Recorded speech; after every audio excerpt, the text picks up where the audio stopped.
Mga piloto ng Pilipinas at Australia, matatag at may dangal na nakatayo sa Antonio Bautista Air Base matapos ang isang matagumpay na joint air patrol sa kanlurang dagat ng Pilipinas. Wow, tunay na pambihirang tatak ng giting.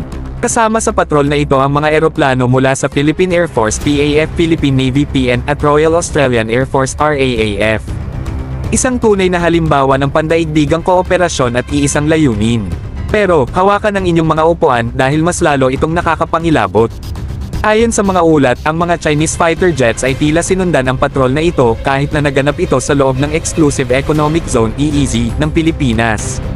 Parang may mga ninja na nagbabantay pero hindi nagpatalo ang ating mga piloto. Tumayo sila ng may tiwala at profesionalismo.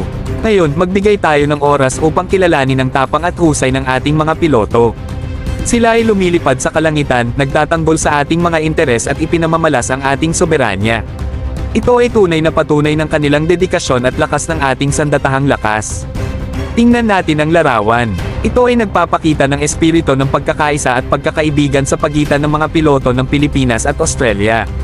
Hindi lamang sila nagtatanggol ng ating teritoryo, sila ay nagtatayo rin ng tulay ng pagkakaibigan at tiwala.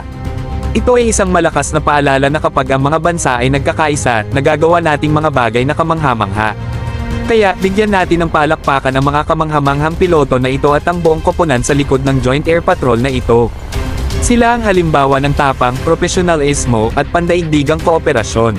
Ipinapaalala nila sa atin na sa harap ng mga hamon, tayo ay lumalaban, nagkakaisa, at hindi matitinag.